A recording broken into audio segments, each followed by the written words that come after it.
Mr. President, I rise today to discuss the House-passed continuing resolution now pending before the Senate. Once again, the Senate is considering a last-minute continuing resolution rather than regular order appropriation bills. Handling the annual appropriation bills process in this way is a bad deal for the American people, and it's a deal that we have gone through for the last 4 years now without passing appropriation bills and having to deal with a continuing resolution or an omnibus, which is simply a terrible way to run this government. Congress should be passing appropriation bills in regular order instead of waiting until the 11th hour, and I know the chairman of the appropriations bill and the ranking member are very much in favor of doing that and are ready to come to the floor to do that. But yet, once again, we're seeing the majority leader not let them come to the floor with those bills. This only creates uncertainty in the financial market and hampers America's economic recovery. Unless we come to an agreement, the government's going to shut down Monday night because Congress failed to pass a bill that would fund the government for only a few months. And to what end? We'll find ourselves back in this position in either November or December when we will have to pass yet another continuing resolution. This is a foolish way to run the United States government. I was here in 1995 during the last government shutdown.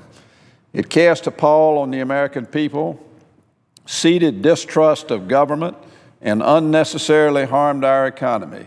It was not a pretty sight from either a political standpoint on either side of the aisle or from the standpoint of the American people or the government employees.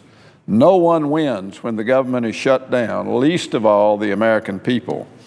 We're all aware of the issues that have thus far slowed down the progress of this bill. While there may be differences of opinion on our side of the aisle about tactics, let me tell you, let there be no doubt that we are all unified in believing that Obamacare should be stopped and should be defunded. I was here on this floor a few years back when we fought tooth and nail to stop passage of Obamacare.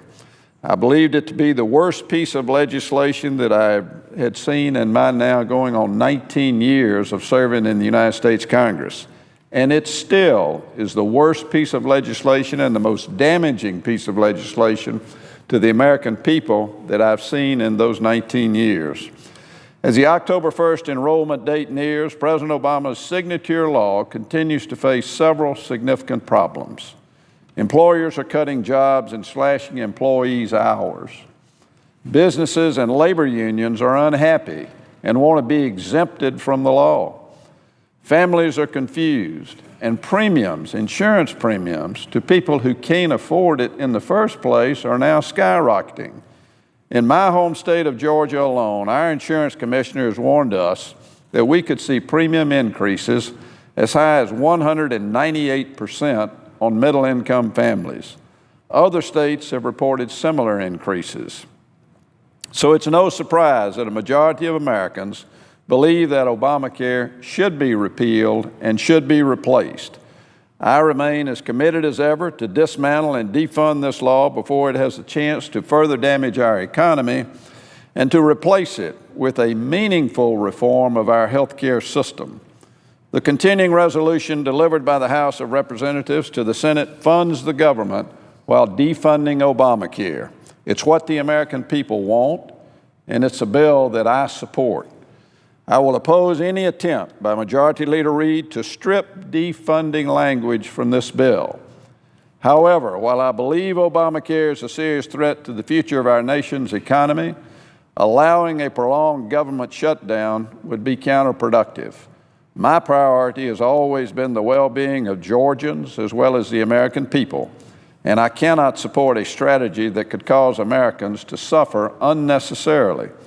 Further harm to our already fragile economy is not a course we should pursue, nor should it be a price that our friends on the other side of the aisle are willing to pay just to uphold the president's signature law. This fight is long from over. It's something that Republicans have been fighting since 2009, since we first tried to stop Obamacare from becoming law.